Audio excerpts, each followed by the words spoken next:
Chapter 7. Looks like word is getting out that trouble is on the horizon, Sergeant Long said, inclining his head at a few people hastily throwing bags into a hatchback across the street. Terrell sighed. I feel kind of bad for them, because there's not really a place they can go that would be safe. Well, if you think about it, you could say the same thing about us. Long took a deep breath. Well, you, at any rate. Not really going to be my problem soon. Keep your head up, Sarge, Terrell replied and clapped his companion on the back. Those science geeks have been known to be wrong before. Gunfire spattered in the distance. Terrell's radio crackled. Sarge, was that you? Coleman asked through the radio, from inside the grocery store. The sergeant lifted the mouthpiece. Negative, Coleman. Civilians down the street. They walked to the edge of the grocery store parking lot as more shots rang out. Y'all may want to wrap this load up, because we might have incoming. We'll be reading to move in 5, Sarge, Coleman replied, and there was a slick. Long raised an eyebrow. 5 minutes is a long time, Graham. Be ready to move, Terrell replied in agreement. We may have to cause a diversion to buy time. A young couple tore around a corner a few blocks down, followed by a man with an AK-47 shooting wildly behind them. He emptied the clip and then swung at a pursuing zombie, but the horde that appeared around the corner overwhelmed him, swallowing up his screaming form. The two soldiers stood next to each other, popping off assault rifle shots to attempt to take down the zombies chasing the still-running couple. We can't take them all out. Long cried. Terrell grabbed his radio. Coleman, keep the men hidden, we're gonna divert them away from you. There was a crackly affirmative, just as a second zombie horde burst out of a side alleyway and leapt onto the escaping couple. Light 'em up. Terrell cried as the screaming people fell to the pavement, and the soldiers switched to full automatic, unloading full clips into the horde. It didn't drop all of the zombies, but enough to slow them down as the duo fled. They rushed down a side street, stopping every so often to fire another full mag into their pursuers. Once a few blocks from the grocery store, Terrell lowered his shoulder to break through the front doors of a sporting goods store, smashing the lock in the process. Long quickly secured the door with a set of zip ties from his pocket, and then moved through the store to find something sturdier. Terrell swept the dark store, handgun drawn. As he rounded the second aisle, there was a shuffling in the dark and a screech. He opened fire, having to shoot a few extra times due to lack of light. He managed to shoot his attacker in the throat, but it wasn't enough and the zombie barreled into him, sending them both to the floor. He managed to grab the zombie around the neck, and forced it up, giving himself some wiggle room. He rolled, throwing his opponent to the side, and scrambled up, kicking the zombie as hard as he could in the face. At the telltale crack of its neck, it collapsed, and he stomped hard on the back of its head to be sure. You all right, Graham? Long called. Terrell nodded. Yeah, I'm good. Bruised my pride more than anything, he replied as he finished his sweep. If my trainer saw me get taken down like that, he would have given me a my level beating. I won't tell if you won't, came the reply as the sergeant finished securing the handles with a bike chain. Terrell laughed. How's the door? I didn't break it too bad, did I? He approached his partner. I'm pretty sure those chains will hold for a while, Long said. Gonna be noisy as hell, though. Hopefully if we stay out of sight they'll eventually move on, Terrell replied. His radio clicked. Sarge. Sarge? Coleman asked through the speaker. You boys all right? Yeah, Coleman, we're good, the sergeant said. Down a few blocks at the sporting goods store. Well, you give us a minute, and we'll be down there to get you out, the corporal instructed. Negative, Coleman, you get those supplies back to base, Terrell replied firmly. Sarge? That's an order, Coleman, the sergeant cut in. Those supplies are the priority. We're locked up tight here, so we're safe for a while. We've pretty much depleted our ammo, so we aren't in much of a condition to fight anyway. Hit me back when you drop them off, and we can arrange a pickup. Because I don't know about Sarge here, but I sure as hell don't want to do a 3-mile run through the city."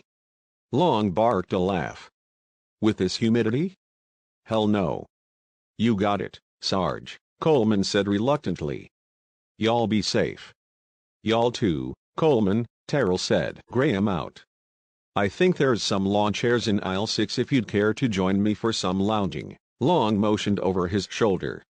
"I think we've earned it." Terrell nodded and clapped him on the back. "I concur, sir." Chapter 8. Frank leaned forward to survey the 100 or so cars parked at the front entrance to the stadium. There were people crowding around everywhere, pleading to be let inside. "Mother of God," Freeman breathed. "Didn't take long for us to get found out." The tattooed woman, whose name had turned out to be Marie, peeked around the back of Frank's seat. "Why aren't they letting them in?" "Because we don't have the resources to keep them alive," the sergeant replied. "We let them in and we all starve. I wish we could save everyone, but we can't." She flopped back in her seat, letting the cold reality sink in. "I'll take the long way around to the back loading dock," Jason said. Frank nodded. "Good call. Freeman, radio in to Bill and let him know where we'll be." "On it," the corporal replied, and did so as Jason drove the Humvee around the block. There were no civilians around the loading dock, and they managed to enter the gate unnoticed, soldiers quickly shutting it behind them. "Sergeant Kyle," Bill greeted as they exited the vehicle. "The rest of your team is on their way with the care packages." "Thanks," Frank replied. "They have the blood testing kits?" The old man nodded. "That they do." "Good," the sergeant said. "I have a few more nurses here, as well as the good doctor." He stepped aside and motioned to the dark-haired man, pale and nervous-looking in the early morning light. "Dr. Mullins, it's a pleasure to meet you," Bill said, extending his hand to shake. "If you and your team would like to follow my assistant here, he'll get you set up." The doctor shook his hand, but didn't move. "Can you tell me what's going on?" "As soon as I get these boys back on the road, I'll be in to give you a full lay of the land," Bill promised. "Sound good?" "Sounds good," he agreed. "Marie, can you grab the laptops?" The tattooed woman nodded, turning to one of the nurses. "Can you please follow the doc, here? I'm going to be heading back out with these boys." "Whoa, wait a second." Frank put his hands up. "You're not coming with us." Freeman raised an eyebrow. "Yeah, we already have to babysit our driver, we don't need any more dead weight." "Dead weight?" Marie snarled. "Motherfucker, I was a combat medic. Did 3 tours in Iraq and another in Afghanistan. With the exception of your Sarge here, I've taken more fire than anybody else in this building. And yes, I'm including your limp dick condescending ass in my assessment there."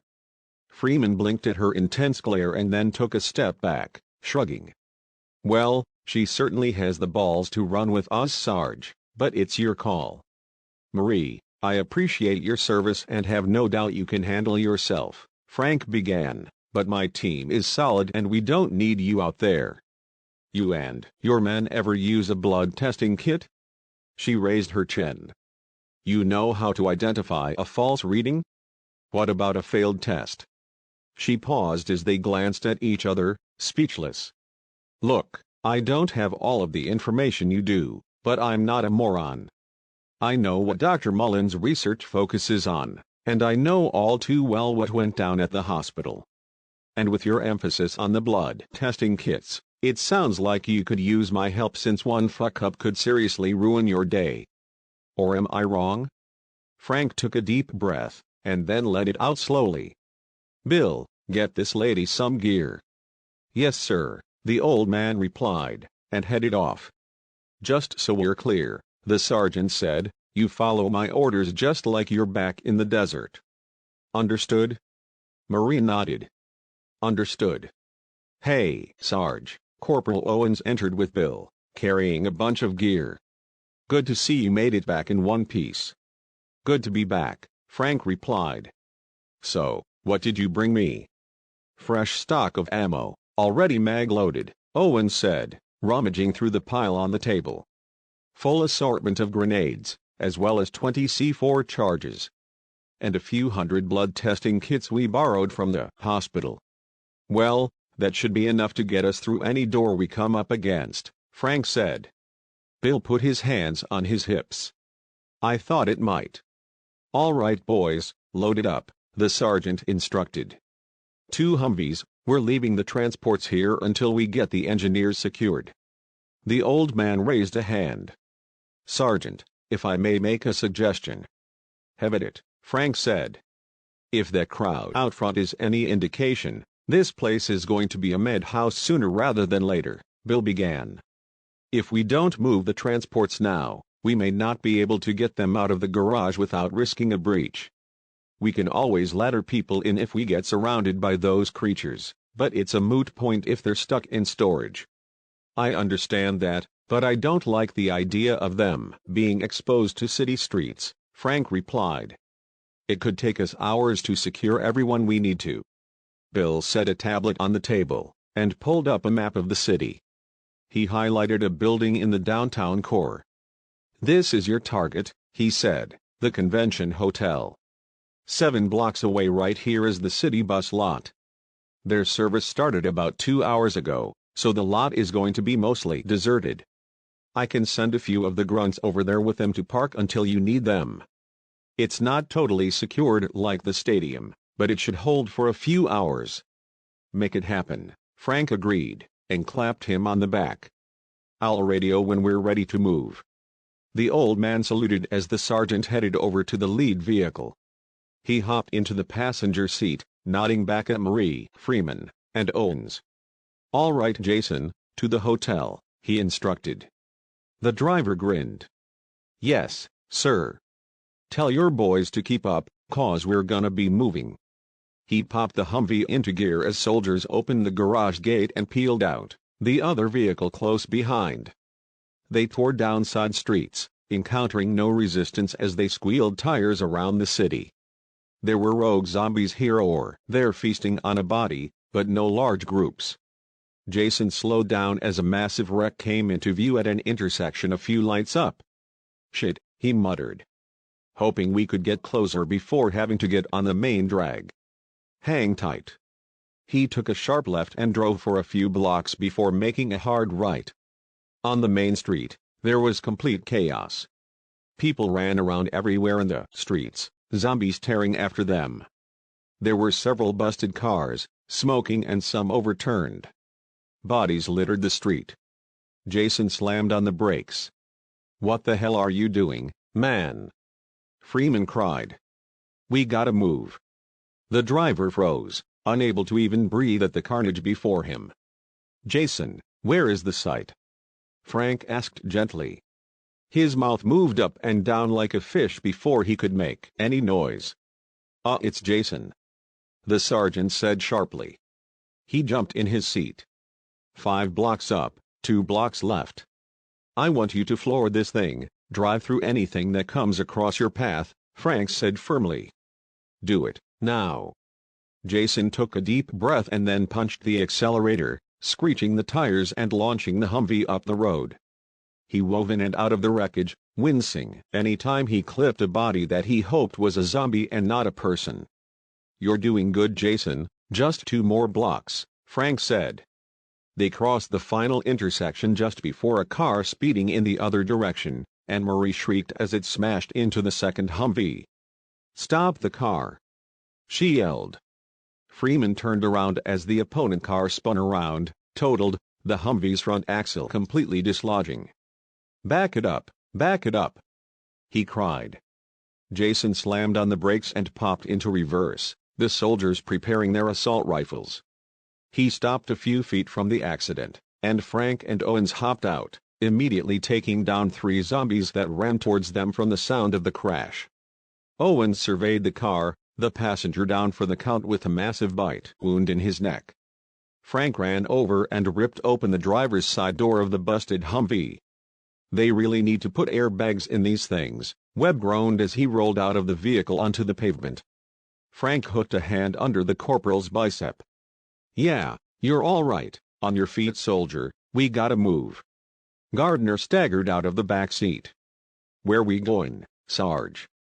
Jason cried out from the driver's seat, and Freeman and Marie swung around to see a zombie horde running up the street towards them. We gotta get off the street, now. Freeman yelled, and Frank motioned to a set of double doors. Get into the mall. He screamed, and led the way across to the Overstreet Mall. He burst through the doors, gun at the ready, sweeping the small area as everyone scrambled inside. Gardner and Reyes ran up the set of shutdown escalators to secure a sentry position, just as a zombie latched onto Owen's arm.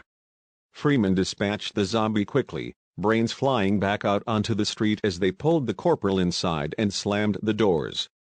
Son of a motherfucking bitch, Owens moaned, clutching at the chunk taken out of his arm. Just hang tight, soldier, Marie said firmly as Freeman and Webb secured the doors against the banging horde outside. I'll get you fixed up. Look at the bright side, Freeman squeezed his wounded comrade's shoulder. At least you don't have to worry about getting infected twice. Owens grimaced and shook his head. Man, this just ain't my fucking day. Cole, Webb, move up, Frank instructed, and they barreled up the escalator to help the other two stand guard. Owens, you good to go? He nodded as Marie finished wrapping his arm. Yeah. They helped him stand up and turn to the escalator as shots rang out. Contact. Webb screamed as they pumped lead downrange. Frank led his group up quickly, half a dozen zombies running full tilt towards them. Some of them fell, but many of them gained ground. Hit the cafe, Frank instructed, leading the charge with Freeman to the corner of the corridor. They did a quick sweep as Marie grabbed the hook for the rolling gate and jerked on it. Clear, Freeman declared. Frank whipped around to face the oncoming horde. Clear, he agreed, and the soldiers still outside firing back towards the cafe to safety. Cole and Webb continued their suppressing fire as the others scrambled under the door. Cole shoved his comrade towards the cafe while still providing cover fire, and Webb slid underneath. He turned around just in time to see the zombie horde take Cole down, tearing him to pieces as Marie slammed the gate down and locked it. Cole! Webb screamed, and punched the metal in frustration. What the fuck, man? Owens put his good hand on the corporal's shoulder. He did the same thing I would have done, he said gently. We were both handed death sentences this morning, and we both want to go out doing something meaningful. Webb nodded and took a step back from the gate as the zombies smacked into the gate, teeth gnashing and hands clawing. How are we getting out of this one, Sarge? Freeman asked as he flopped into a booth. Frank set his rifle on the bar. Not sure, Freeman, he said. Chapter 9. Terrell headed out of the back room, shaking his head. Well, we ain't getting out that way, he declared as he sat down next to the campfire grill Long had set up. Fire door is locked from the outside. I'll make a note to call code enforcement when we get back to base, the sergeant replied with a grin. Terrell chuckled. You going all Gordon Ramsay on me, Sarge? He asked as his companion poured some noodles into a pot of boiling water. This was a bucket list item of mine, Long admitted. First thing I was going to do when I retired was take some cooking classes. I figured I had earned the right to eat well the rest of my days after spending decades living off of Marie's and whatever protein-enriched slop they'd throw together in the mess hall. Looks like I'm gonna just get it in under the wire. The bald man shook his head. Don't give me that, Sarge. Maybe those science guys are roids all right, Graham, Long cut in. I'm coming to peace with it. Hell man, in our line of work it's a miracle I lasted as long as I did. Although it does irk me a bit that after 2 decades of dodging bullets, blades, and explosions, it's going to be a fucking cold that brings me down. Don't forget that desert death march, Terrell said with a wry grin. His companion guffawed. Still pissed at Kyle for that one. He shook his head, and raised his voice an octave. Oh, yeah, there's only 2 or 3 insurgents in there. He mocked. Now, The bald man wagged his finger. He's a southern boy, so math isn't his strong suit. Yeah, but the boy has at least 11 things on his body he can count, Long shot back. No excuse to be that far off. Terrell laughed. Man, you drove that car like you were Evel fucking Knievel. I didn't think an early 80s Mazda could get that high off of the ground. I'm still amazed that some small desert shithole had speed bumps. Long shook his head. You know, I'm pretty sure that's what saved us, his companion said. Those insurgents saw you fly through the air and they were like, nah, fuck that, these boys are crazy. The banging on the door grew louder, and they both sobered, turning to look at the half-dozen zombies still pounding at the door. What do you think it's going to be like, Graham? Long asked quietly. Terrell pursed his lips. What are you talking about? Being one of those things? His companion elaborated. You think I'll know what I'm doing? If I'll have any control? The bald man took a deep breath. I think you'll be off to a better place. I can't imagine that whatever God is up there would be cruel enough to make people live that nightmare. Long nodded slowly as he stirred his noodles, and they sat in contemplative silence. A soft crack permeated the air and Long darted to the front door. They're gonna get through, he cried, just as the glass broke and a zombie pushed through, immediately latching onto his leg. Sarge! Terrell screamed, and fired wildly towards the door, managing to dispatch the one on his companion but only landing a few other headshots. Just as his mag emptied, the rest of the door completely shattered, sending half a dozen more zombies staggering in. Long tripped several of them, holding 4 at bay to give his comrade as much extra time as he could. Terrell ducked back into one of the aisles and grabbed 2 10-pound dumbbells off of a nearby shelf. He turned and swung at the first approaching zombie, shattering its jaw. As the corpse crumpled to the floor, a second zombie came at him, and he slammed a dumbbell down on top of its head, crunching it flat and killing it instantly. Anger flared in him as he stalked to the front of the store, the 4 remaining zombies feasting on Long's now unmoving body. Come and get it, motherfuckers, Terrell declared, and banged the 2 dumbbells together. The pack growled and rushed him, and he near blacked out, a series of skull-crushing blows and violent screams echoing in the thick air. He collapsed as the last one fell, hands covered in blood and brain matter, the stench of death ingrained into his skin. He took a series of deep breaths to attempt to calm himself, and looked helplessly at his fallen friend. I'm sorry, Sarge, he whispered, crawling over to him. I truly hope you are in a better place. He raised a dumbbell and slammed it down into Long's face, caving in his skull to prevent reanimation. He swallowed hard, and then reached for his radio. Coleman, what's your status? He asked. We're stuck at base, Sarge, the corporal crackled back. Half the fucking town is out front trying to get in. You need me to come get y'all? Nah, it's cool, Terrell replied. You help them boys get squared away. I could use a little fresh air. He reached down and grabbed Long's spare mag, snapping it into his handgun. With one last salute at his fallen companion, he stepped out. Chapter 10 The sucking sound of the steam wand overpowered the grunts of the zombies as Jason made lattes for the group of soldiers sitting around the cafe. So, if I'm reading this correctly, we can reach the convention hotel via an over-street walkway here, Frank said, pointing to a section of the mall map on the table in front of them. So all we have to do is fight our way through a couple dozen zombies, then it's a leisurely 50-yard stroll to our target, Freeman said, throwing up his hands. You make it sound so easy, Sarge. Don't I though? Frank asked. Sadly, I'm not sure how we're getting past them. Can't shoot through the gate, and if we open it up, we're going to get overrun pretty quickly. We could always use the C4 on the gate, Freeman suggested. That should vaporize a good number of those things. The sergeant pursed his lips. And possibly us in the process, he said, and knocked on the forward counter. I'm pretty sure the architect picked these based on their aesthetic rather than its explosive rating. The corporal motioned to the back room as Marie exited from there. What about hiding in the storeroom? One collapsed beam and we're trapped. Frank shook his head. No good. Find any knives we can use to poke at them through the gate? Freeman asked the tattooed nurse. Wasn't looking for that, but I think I found a way out, she said. Freeman and Frank shrugged at each other and nodded, turning back to the coffee bar. Pumpkin spiced latte for Freeman, Jason declared as he set a perfectly poured cup on the counter. The corporal grinned at the heart in the foam. Thank you, my good sir. Good to know that deep within a Delta Force badass beats the heart of a suburban housewife, Marie teased.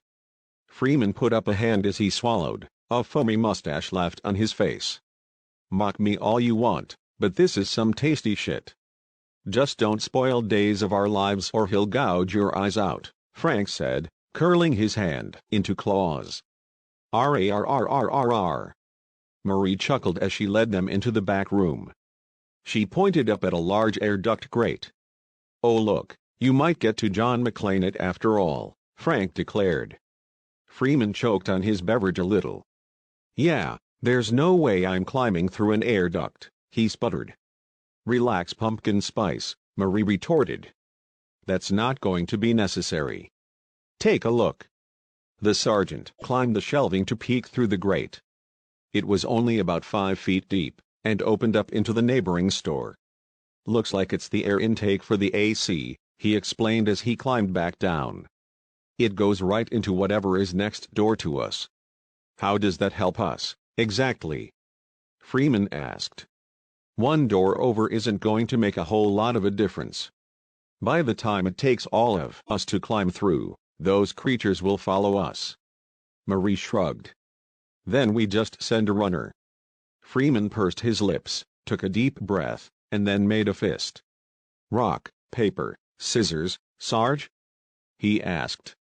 Frank hesitated, and then met his companion's gaze. I think I'm going to pull rank on this one, soldier. The corporal wrinkled his nose. God damn it. He chugged the last of his latte and slammed the mug down as if it had been a beer, licking his lips and rubbing his hands together. He climbed the shelves and pulled the grate down, slithering through into the other store.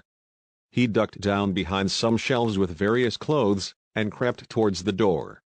In position, he whispered into his radio. Next door, Frank nodded and lined everyone up in front of the gate, shoulder to shoulder. All right boys, Freeman's in position, let's make some noise, he declared, and the group erupted into screams and yells. It was cathartic in a way, hurling obscenities and curses at the monsters that had been tormenting them all night. Freeman peeked out from the clothing store, making sure all of the zombies were hyper-focused on the cafe buffet. On the move, he whispered into his radio, and then slipped out the door. He quickly moved across the hallway, and drew his handgun, stopping about 20 feet away.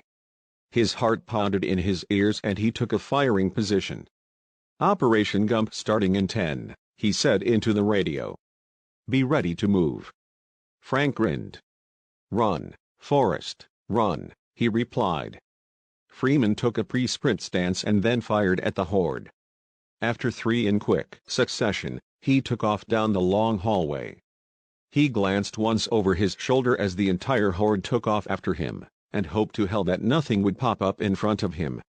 Now! Frank cried after the zombies got about 20 feet away, and Webb threw up the gate, he and Reyes diving out first.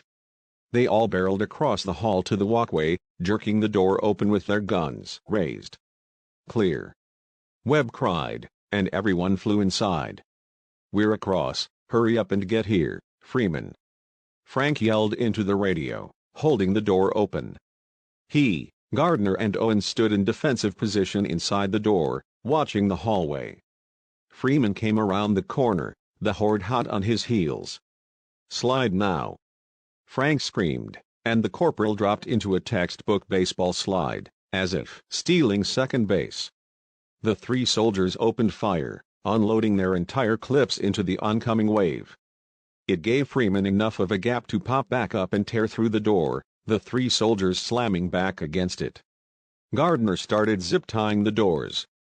"Here's hoping they don't know how to open doors, because those ties aren't gonna do much good," he said. "If they get lucky and hit the latch, that should hold them shut," Frank said. "When we find something stronger, we'll come back and reinforce." "You all right there, Pumpkin Spice?"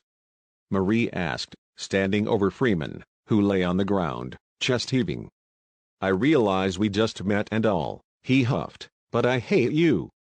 "Oh, come on now, you can rush a decision like that," the tattooed nurse teased. "I'm sure once you get to know me, you'll really hate me." She winked and knelt down, smacking him on the chest a few times. "Come on, Freeman," Frank said as he strode over. "We ain't done yet." He helped his laboring second-in-command get to his feet, and they moved across the walkway in combat formation. Once at the doors to the hotel, Frank turned to him. "I want you to stay here with Jason and Marie," he instructed. "We need to keep this doorway accessible in case we encounter major resistance." "I need a breather anyway," Freeman replied. "Don't slack off too much, or else Marie will mock you mercilessly," Frank replied, a wicked glint in his eye. "Happy to do my part, Sergeant," the nurse added with a smirk. He saluted her. "Breach on my mark. Follow my lead and secure a firing line once we hit a clearing. Be ready to retreat at a moment's notice," he instructed, and the men all made noises in the affirmative. "Go." Gardner and Reyes pushed open the door, and Frank rushed in with Webb and Owens right behind him. They moved with haste down the long darkened hallway, and Frank narrowly ducked as a figure leapt out, swinging a broom handle at him. The soldiers raised their guns at a terrified-looking man in a hotel uniform, who dropped the broom immediately and put his hands up. "Don't shoot, don't shoot!" he cried. "We safe up here?" Frank asked, lowering his weapon. There were a few other hotel employees behind him, dressed in bellhop and housekeeping uniforms. "Kind of," the man replied with a nervous shrug. There were groans in the distance, and Frank led his squad to the edge of the landing at the end of the hall, looking over to the ground floor below. There were dozens of zombies roaming the lobby, body parts strewn everywhere, crimson marring the once pristine hotel. "Can they get up here?" Frank asked. "No," the broom handle wielder replied. "We shut down the elevators when things started going crazy. The only other way up here is the escalators, and we have them barricaded. It's not perfect, but it's held up okay so far." The sergeant surveyed the luggage carts and furniture jam-packing the escalators. "Yeah, that's not gonna hold. Owens, Reyes, go see what you can do about shoring that up," he instructed, and the two soldiers headed over to inspect the pile. "What's your name?" he asked. "Chad," the employee replied. "Hi, Chad," Frank said gently. "I'm Sergeant Frank Kyle, U.S. Delta Force. We're here to retrieve some of your guests who are attending the engineering conference." "Are they still in their rooms?" "The ones who made it are here," the scared man replied. "We had a lot of cancellations due to illness, but there's 150 people who checked in yesterday." Frank's brow furrowed. 150 people in a hotel this size? "I was talking to one of the organizers of the conference and he said the keynote speaker had to pull out at the last minute," Chad explained. "When that news spread, the cancellations started pouring in." "Shit," the sergeant huffed. "Give me a minute." He lifted his radio. "Bill, come in." "I'm here, Sergeant," the old man replied. "We're at the objective, but we may have slim pickings," Frank said. "The top speaker backed out due to illness, and a lot of others canceled as a result. I don't have names, but you may want to alert the higher-ups. If I get more info, I'll pass it along." "Understood," Bill said. "You ready for the transports?" Frank shook his head. "Not yet. We have some complications." "Be safe," the old man said. "Bill out." "We may want to keep it down, Sarge," Owen suggested as he and Reyes strode back over. "That barricade isn't going to hold more than 4 or 5 of those things back."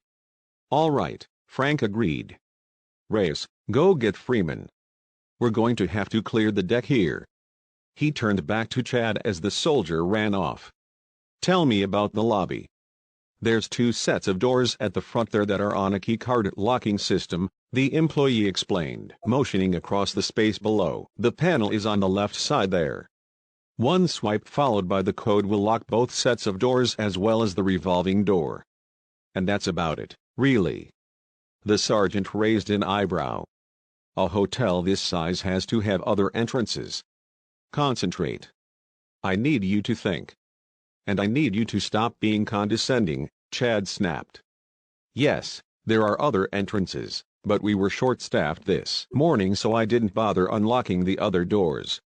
I wanted to wait for some others to show up, but chaos broke out before that happened. So those doors at the front are the only ones open right now." Frank sighed. "My apologies," he said sincerely. "Been a hell of a day so far." "It's cool." Chad nodded curtly. "I'm going to need the keycard and the code," the sergeant said. The employee took a deep breath. "Code is the easy part, it's 674. Card on the other hand," he said and pointed down to the front desk. "Going to require a bit of effort." "Man, ain't nothing easy today," Frank said with a groan. "Okay, where's the card?" "It's on the left side," Chad began, and then waved his hand. "I mean left as we are looking at it now. Just underneath the desk, there's a card reader. It's going to be stuck in there. We needed it to trigger the elevator lockdown, but I wasn't able to grab it before coming up here." "Is removing it going to end the lockdown?" Frank asked. The employee shook his head. "No, can't undo it without the code." "Thanks," the sergeant replied and turned to the group. "Anybody up for volunteering?" 1, 2, 3 nodded. Freeman cried as he walked up. Gardner stepped forward. "What do you need done, sir?" "You're going to be our key man," Frank addressed him. "We're going to start taking them out on the escalator, and when we do, you're going to jump down, grab the key, and secure the door. Once we start making a racket they should come flooding in from the street." Gardner nodded. "I'll get it done, sir." "Hey Reyes," the sergeant continued. "You ever hear back from sniper school?" The corporal shook his head. "Missed qualifying on the shooting portion by 2 points, sir." "Well, Gardner, this is your lucky day," Frank declared with a grin. "If he hit one more shot he wouldn't be here to cover your run." "You know what they say, Sarge," Gardner teased, "beggars can't be choosers." "Just be mindful of the glass, Reyes," Frank added seriously. "One bad shot and we're fucked." The corporal nodded. 10-4, sir." He headed over to Gardner and gave him a playful punch in the arm. They bumped fists as Frank turned to the group. Chapter 11. Terrell ducked into a destroyed storefront a few blocks from the base. He did a quick sweep of the place, ducking around mannequins modeling various formal wear. There was banging from the back room, and he raised his handgun, taking a few steps towards the back wall. As the banging grew louder, a zombie leapt over the wreckage at the front of the store and attacked one of the mannequins. Terrell leapt forward, wrapping his arms around the creature's torso and flipping it over, slapping it headfirst into the floor. Its neck snapped spectacularly, and the bald soldier whipped around to see if the noise attracted any other monsters from outside. There were several shots in the distance and his brow furrowed. He raised his radio to his mouth. "Coleman, what the fuck is going on?" he demanded.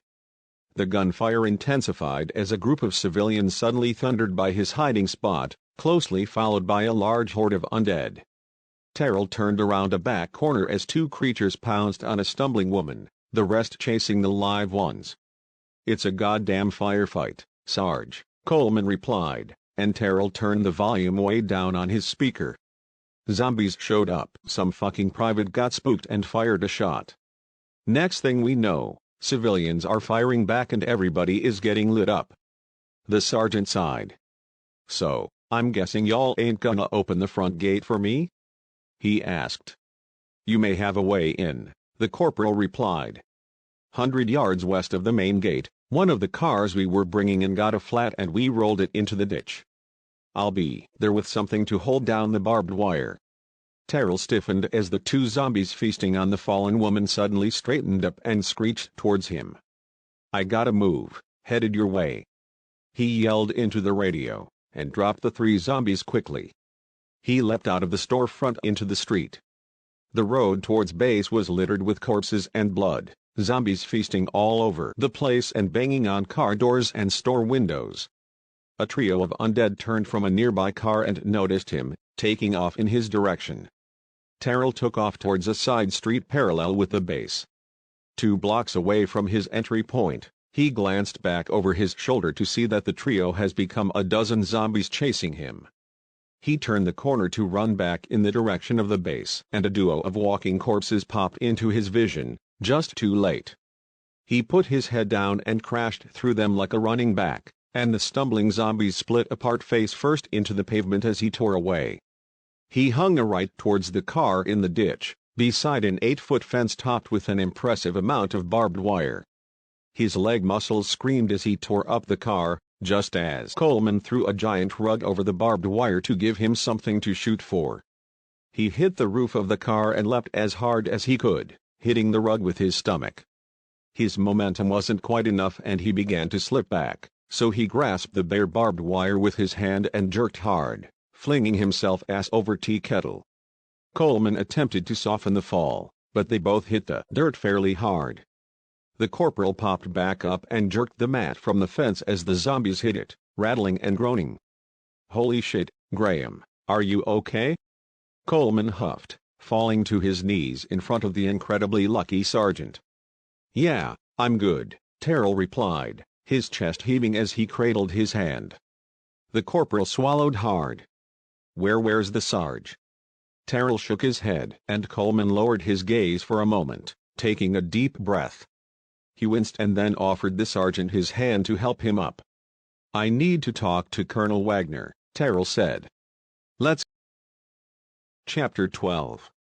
Reyes rested his rifle on the edge of the railing, surveying the lobby as Gardner ducked down behind him. The others clambered up on top of the escalators, poking up over the hasty barricade. Several zombies noticed the movement and shrieked, tearing up the stairs clumsily. "Nobody fire until I do," Frank instructed, and his men held steady as several more zombies joined the climb. They hit the barricade, furniture and luggage shifting and groaning under the weight of the corpses pushing against it. Frank looked over at the front desk, making sure that the lobby was clear, and then raised a hand. "Gardner, go!" he yelled, and then aimed and hit a zombie in the head. The other 3 followed suit, carefully popping off rounds to hit enemy after enemy in the face. Gardner leapt over the railing, holding on so that he hung off of the other side like a monkey. He turned sideways and sprung out, kicking off of the railing and grasping a light post, sliding down like a fireman. As soon as his feet hit the floor, he tore towards the desk.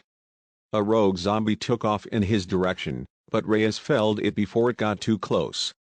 The barricade began to crumble, the zombies pressing under luggage and causing it to buckle under the pressure. The soldiers were having a hard time getting good shots with the angle they were forced to take. "Suppressing fire," Frank commanded, and Owens and Webb went full auto, pumping round after round into the horde. While not kill shots, the bullets riddling the zombies' torsos definitely slowed them down, unable to push as hard with their thinner extremities. Frank and Freeman climbed a little higher and continued headshots through the carnage. Gardner made it over the desk and looked for the card slot. A zombie popped up from under it, and he grabbed it by the shirt, throwing it over the desk and into the main lobby for Reyes to deal with. "Got the card," he declared into his radio. More zombies from the streets barreled towards him, drawn by the noise from the escalators. "We got more incoming," Freeman said. Frank jumped down from his perch and scrambled onto the center slide of the escalators. "On it," he said, and ran down. He leapt up onto the makeshift barricade, and leapt over the zombies' heads, landing into a shoulder roll and popping back up on the other side. As they turned, distracted by him, the 3 soldiers up top picked them off easily. Gardner reached the keycard slot and slid the card, but before he was able to punch the code, a zombie dove inside and tackled him clean over. He hit the ground hard, pushing up on the corpse's neck. He shot another oncoming one in the face, and then put the barrel underneath the chin of the one snapping at his nose, blowing up its head. He blinked away a gooey bouquet of blood and brain matter, rolling over to get back up. "Come and get me, boys," Frank bellowed, drawing the attention of the zombies pouring inside so they wouldn't go after Gardner. They rushed him, and he rushed right back, dropping into a slide and slipping right underneath them. Before they could turn around, he popped off 3 rounds, hitting 2 in the head and 1 in the chest. He lowered his shoulder and hit 1 in the torso, flipping it over his head, and Reyes dispatched it before it managed to right itself. Gardner punched in the code and the doors locked down, keeping the rest of the street zombies at bay. "You okay?" Frank immediately asked Gardner, walking over to check him over. "Could probably use a shower, Sarge," the corporal replied as he wiped another slick glob of goo from his cheek. "Feels like I just finished a zombie buckcake." Frank barked a laugh. "Lot of firsts today, huh?" "Too many, sir," Gardner replied with an exasperated chuckle. "Too fucking many." "Holy fuck, Sarge," Freeman blurted as he and the others descended the escalators. "That was crazy." "You boys all right?" Gardner nodded. "Yeah, we're good." "All right, time to secure these packages," Frank said, rolling his hand in a circle. "Floor by floor sweep, Marie tests them. If they pass, move them to one of the conference rooms. If they don't, lock them up in their room. Chapter 13. "Gentlemen, what's the situation?" Terrell asked as he led Coleman into Lynch's back room. "Good to have you back, Sergeant," Wagner greeted. "We feared the worst." The bald soldier raised his chin. "Gonna take more than that to knock me out of action." "That's good, because there's a hell of a lot more left to do," the colonel replied. Lynch nodded. "The food transport Corporal Coleman came back with was the last bit of supplies we were able to get before the city turned chaotic." "The other squad left after us, did they not make it back?" Terrell asked. Lynch shook his head. "Last report we got from they said they were holed up at one of those big box stores on the other side of town. The store got partially overrun, but they were able to secure the store room along with a few civilians." Wagner crossed his arms, addressing Terrell and Coleman. "Any chance you can get them out?" "We can, but not now," the sergeant replied. "The city is going to be a whole lot worse, and I barely made it back as it is. We go out there now, we're either going to get eaten or shot by someone who isn't too happy with the military. Tell your boys to sit tight and we'll come get them when the sun goes down. Gonna be a whole lot easier for us to get across the city moving through the shadows." "I'll make the call right now," Wagner declared. "Lynch, how the transports to Charlotte looking?" Terrell asked. The corporal took a deep breath. "Another shipment just took off a few minutes ago. We're getting that stadium supplied, but we still need more. Even more than they have on that other transport truck." "This is what I need from you," Terrell instructed. "After you do an inventory, give me 4 or 5 spots on the map where you think I might be able to find what you're missing. After we rescue the other team, we'll do some scouting and stage the gear we need.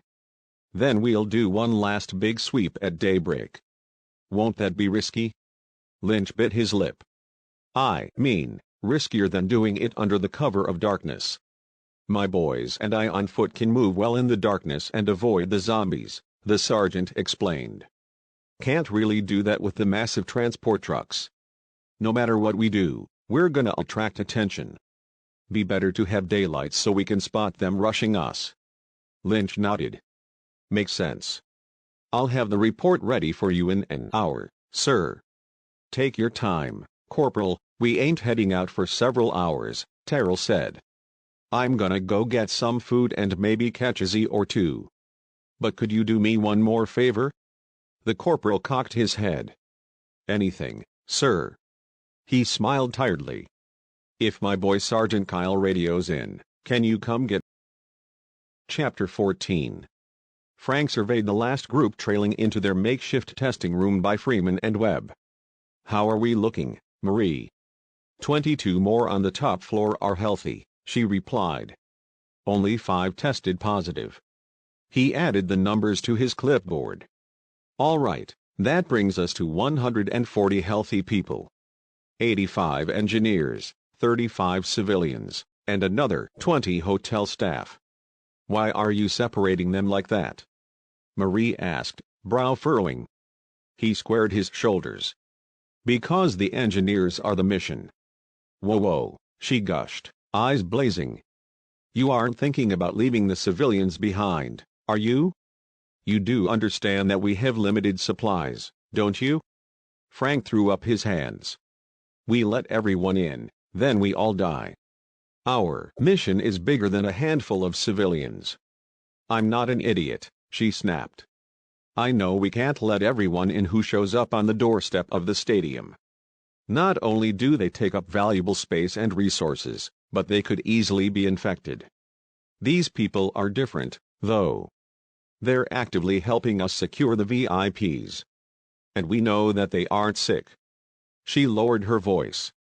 I haven't seen the manifest of people that you're bringing in, but I'm guessing whoever made it didn't bother to add in low-level support staff. Stadium that size with that many people, I'm sure having a few cleaning ladies couldn't hurt. Frank nodded with a sigh of defeat. Okay, they're in, thank you, Captain, Marie said. Please, call me Frank, he insisted. She smiled. Okay, Frank. I swear, you sure you weren't in PsyOps instead of being a medic? He asked, wagging a finger at her. She shrugged playfully.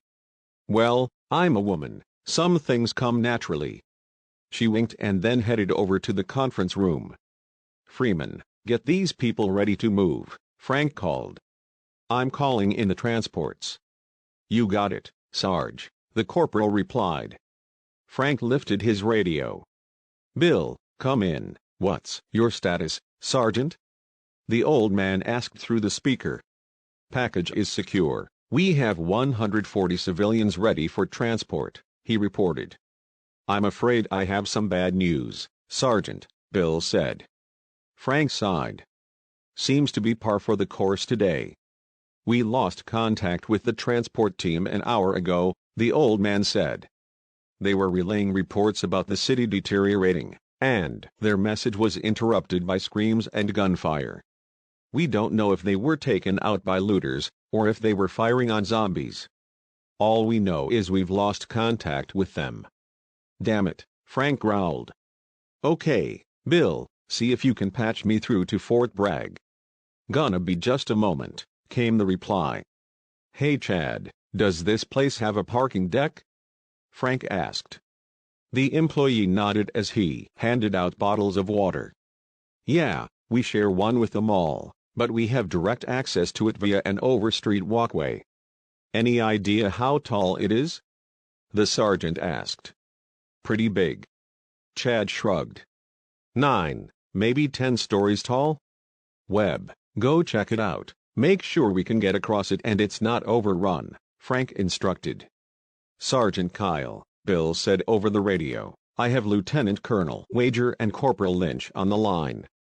Sergeant, this is Wagner, came the next greeting, what can we do for you? Any chance we can borrow your transport choppers after they drop off the latest batch of supplies? Frank asked. Yes, just not on this trip, Wagner replied. They are scheduled to refuel after this drop and given that they are our only ships, I don't want to overextend them if I can help it. Understood, sir, Frank agreed. What sort of time frame are we looking at? Sergeant Kyle, his is Corporal Lynch, a new voice came over the speaker.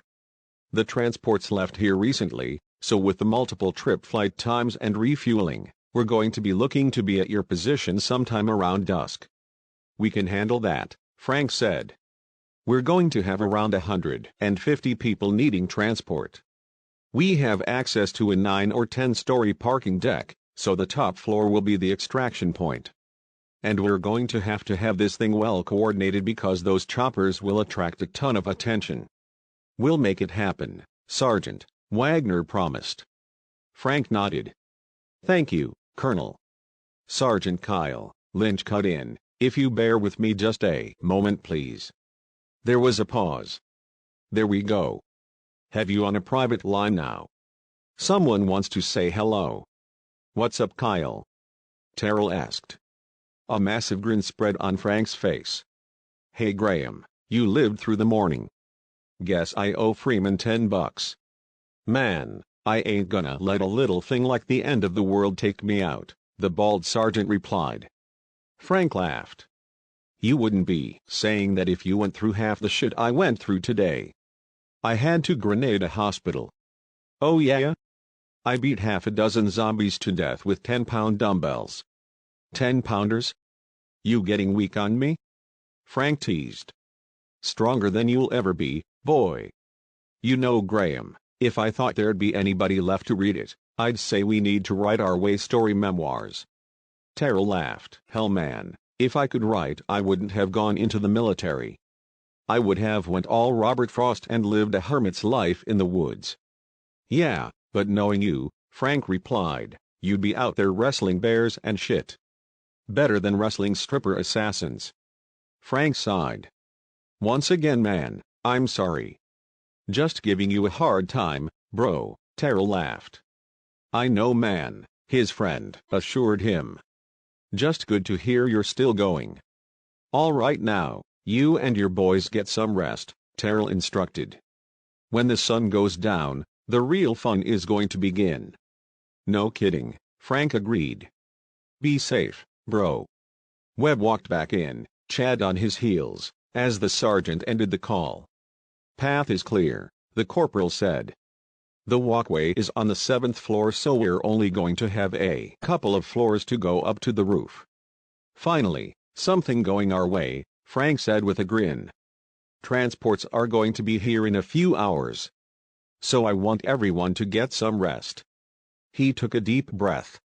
I get the sense it's going to be one hell of a night.